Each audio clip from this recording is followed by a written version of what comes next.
स्वागत सुस्वागत आपण मानकु आउ एको नुआ भिडियो को आज भिडियोटी ओडिया ऑनर्स रखिथिबा समस्त छात्र छात्री मानक पई गुरुत्वपूर्ण जेहेतु आपण माने ओडिया ऑनर्स रखिछंती ओडिया विषय रे पढुछंती सेति पई आपण मानकर जानिबा एकांत आवश्यक अछि जे हमर ओडिया साहित्य को केते भाग रे विभक्त करा जाईछि बा ओडिया साहित्य को केतोटी जुग रे विभक्त करा जाईछि क्यों जुग रे क्यों कवि मानकर आविर्भाव होईछि क्यों जुग केते समय पर्यंत व्याप्त एसबु विषय रे आपण मानकर जानिबा बहुत जरूरी सेथि पई आजिरो भिडियो रे हमें पढिबा ओडिया साहित्य रो जुग विभाजन विषय रे।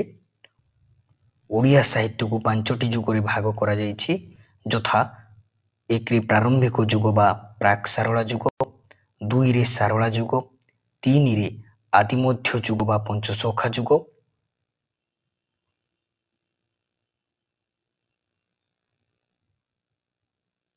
चारि रे उत्तर मध्य जुग बा रीति जुग बा भंज जुग, पांच रे आधुनिक जुग। आधुनिक जुग को दुई भाग रे विभक्त करा जाईछि एक रे प्राक स्वाधीनता साहित्य, दुई रे स्वाधीनोत्तर साहित्य।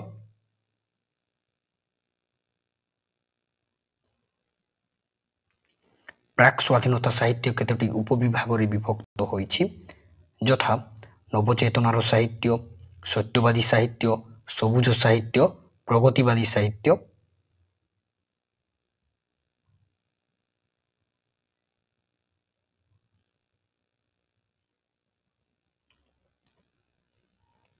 वर्तमान आम गोटी गोटी कर जुग विषय पढ़ा।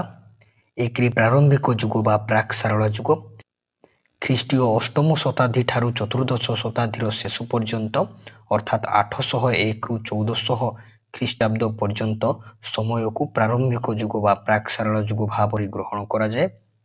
एही समय सीमा मध्य 84 सिद्धाचार्यों समेत नाथ धर्मर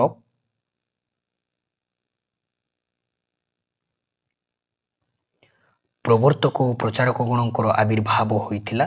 एही समय ओडिया भाषार मूलदुआ पड़ीथिला कहिले अत्युक्ति हेब नाही कारण विभिन्न आलोचक और भाषाविद माने चर्चा गीतिका और शिलालेख गुड़िकरू ओडिया भाषार संधान पाइछंती।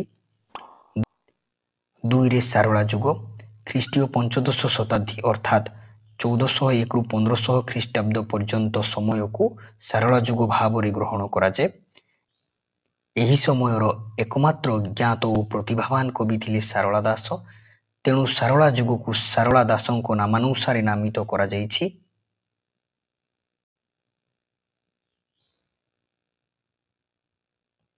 एही समय ओडिया भाषा पूर्ण विकसित अवस्था प्राप्त होइथिला बोली विभिन्न आलोचक मत दियंती।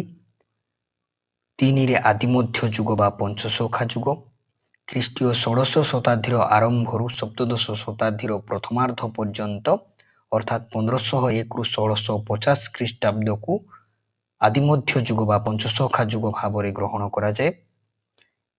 एही समय आविर्भाव होइथिले ओडिशार पंचसाधक बा पंचसखा यथा बलराम दास, जगन्नाथ दास, जशवंत दास, अच्युतानंद दास और अनंत दास।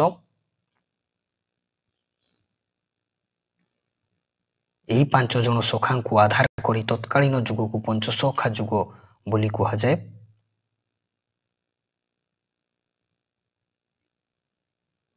चारि रे उत्तर मध्य जुग बा रीति जुग बा भंज जुग ख्रीष्टीय सप्तदश शताब्दीर द्वितीयार्धरू 19 शताब्दीर अष्टम दशक पर्यंत अर्थात 1651 रु 1880 ख्रीष्टाब्दर समय को उत्तर मध्य जुग बा रीति जुग बा भंज जुग बोली कहा जाए। एई जुगरे विशिष्ट पद योजना बा रीति उपरे सर्वाधिक गुरुत्व दिया जाउथिबारु एही जुग को रीति जुग कहा जाए। उपेन्द्र भंज एही जुगर सर्वश्रेष्ठ बिंधाणी बा सर्वश्रेष्ठ कवि, तेणु तांको नामानुसारे एही जुग को भंज जुग भाव मध्य नामित करा जाए। रीति जुगर कविगण हेउछंती धनंजय भंज, उपेन्द्र भंज, दीनकृष्ण दास, लोकनाथ विद्याधर, विश्वनाथ खुंटिया, श्री चैतन्य दास, हलधर पट्टनायक इत्यादि। पांच रे आधुनिक जुग 1880 ख्रीष्टाब्दरू सांप्रतिक काल पर्यंत व्याप्त आधुनिक जुग बहु साहित्य समालोचक राधानाथ रायଙ୍କ नामानुसारे ଏହି ଯୁଗକୁ ରାଧାନାଥ ଯୁଗ ଭାବରେ ଗ୍ରହଣ କରନ୍ତି କାରଣ ଏ ଯୁଗର ଶ୍ରେଷ୍ଠ କବି ହେଉଛନ୍ତି ରାଧାନାଥ।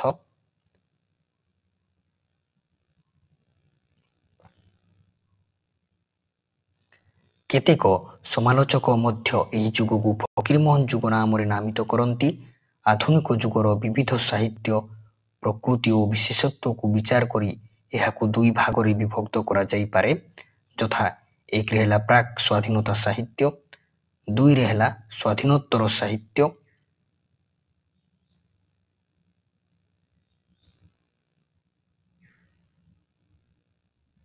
ଏକରେ ପ୍ରାକ୍ ସ୍ୱାଧୀନତା ସାହିତ୍ୟ ବିଷୟରେ ପଢ଼ିବା। 1880 ଖ୍ରୀଷ୍ଟାବ୍ଦରୁ 1947 ଖ୍ରୀଷ୍ଟାବ୍ଦ ପର୍ଯ୍ୟନ୍ତ ସମୟକୁ ପ୍ରାକ୍ ସ୍ୱାଧୀନତା ସାହିତ୍ୟ ଭାବରେ ଗ୍ରହଣ କରାଯାଏ। ଏହି ସାହିତ୍ୟକୁ କେତୋଟି ଉପବିଭାଗରେ ବିଭକ୍ତ କରାଯାଇଛି, ଯଥା ଆମେ ଗୋଟି ଗୋଟି କରି ପଢ଼ିବା। ନବଚେତନାର ସାହିତ୍ୟ 1880 ଖ୍ରୀଷ୍ଟାବ୍ଦରୁ 1910 ଖ୍ରୀଷ୍ଟାବ୍ଦ ପର୍ଯ୍ୟନ୍ତ ବ୍ୟାପ୍ତ ନବଚେତନାର ସାହିତ୍ୟ। ଏହି ସାହିତ୍ୟର ସାଧକମାନେ ହେଉଛନ୍ତି ଗୌରୀଶଙ୍କର ରାୟ, ଜଗମୋହନ ଲାଲ, ଫକୀରମୋହନ ସେନାପତି, ରାଧାନାଥ ରାୟ, ମଧୁସୂଦନ ରାଓ, ଭୀମ ଭୋଇ, ଗଙ୍ଗାଧର ମେହେର ଇତ୍ୟାଦି।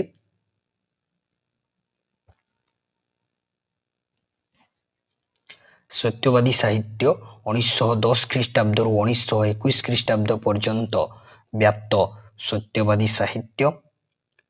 5 ଜଣଙ୍କ ସହଯୋଗରେ ସୃଷ୍ଟ ଗୋଷ୍ଠୀ ସତ୍ୟବାଦୀ ଗୋଷ୍ଠୀ ନାମରେ ଓ ଏହି ଗୋଷ୍ଠୀର ମିଳିତ ସାହିତ୍ୟ ସାଧନା ଦ୍ୱାରା ସୃଷ୍ଟି ହୋଇଥିବା ସାହିତ୍ୟ ସତ୍ୟବାଦୀ ସାହିତ୍ୟ ନାମରେ ପରିଚିତ।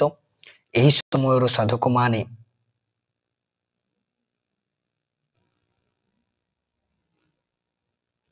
ହେଉଛନ୍ତି ପଣ୍ଡିତ ଗୋପବନ୍ଧୁ ଦାସ, ନୀଳକଣ୍ଠ ଦାସ, ଗୋଦାବରୀଶ ମିଶ୍ର, କୃପାସିନ୍ଧୁ ମିଶ୍ର ଓ ହରିହର ଦାସ। ଏହି 5 ଜଣଙ୍କୁ ସତ୍ୟବାଦୀ ସାହିତ୍ୟର ପଞ୍ଚସଖା ବୋଲି ମଧ୍ୟ କୁହାଯାଏ। ଏହି ସମୟରେ ଅନ୍ୟାନ୍ୟ ଅନେକ ସାଧକ ମଧ୍ୟ ଅଛନ୍ତି।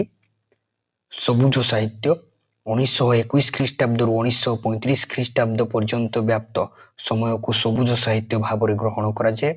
ସତ୍ୟବାଦୀ ସାହିତ୍ୟର ଅବସାନ ପରେ ଓଡ଼ିଆ ସାହିତ୍ୟ ଇତିହାସରେ ଏକ ନବୀନ ତଥା ତରୁଣ ଗୋଷ୍ଠୀର ଅଭ୍ୟୁଦୟ ଘଟିଲା, ଯାହା ସବୁଜ ଗୋଷ୍ଠୀ ଭାବରେ ଓ ଯାହାର ସାହିତ୍ୟ ସବୁଜ ସାହିତ୍ୟ ନାମରେ ପରିଚିତ।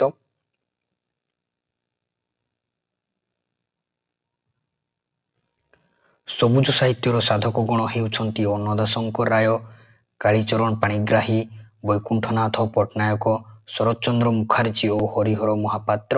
ଏହି 5 ଜଣଙ୍କୁ ସବୁଜ ସାହିତ୍ୟର ପଞ୍ଚସଖା ମଧ୍ୟ କହନ୍ତି।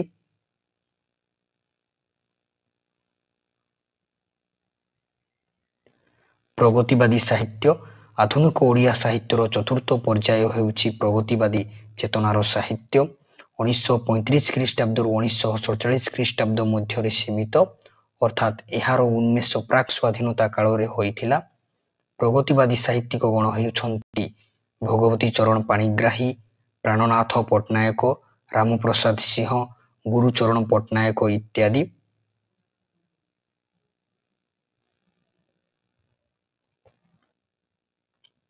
ଦୁଇରେ ସ୍ୱାଧୀନୋତ୍ତର ସାହିତ୍ୟ 1947 ଖ୍ରୀଷ୍ଟାବ୍ଦରୁ ସାମ୍ପ୍ରତିକ କାଳ ପର୍ଯ୍ୟନ୍ତ, ଅର୍ଥାତ୍ ସ୍ୱାଧୀନତା ପରବର୍ତ୍ତୀ କାଳଠାରୁ ଆଜି ପର୍ଯ୍ୟନ୍ତ ବିସ୍ତୃତ କାଳ ମଧ୍ୟରେ ଆଧୁନିକ ଓଡ଼ିଆ ସାହିତ୍ୟର ଯେଉଁ ପର୍ଯ୍ୟାୟ ବିକଶିତ ହୋଇଛି ତାହାକୁ ସ୍ୱାଧୀନୋତ୍ତର ସାହିତ୍ୟ ନାମରେ ନାମିତ କରାଯାଇଛି। ଭିଡ଼ିଓଟି ଭଲ ଲାଗିଥିଲେ ଶେଷରେ ଲାଇକ୍ କରିବେ, ସବସ୍କ୍ରାଇବ୍ କରିବେ, ନିଜ ସାଙ୍ଗସାଥିମାନଙ୍କୁ ସେୟାର କରିଦେବେ। ଦେଖା ହେବା ଖୁବ୍ ଶୀଘ୍ର ଆଉ ଏକ ନୂଆ ଭିଡ଼ିଓରେ।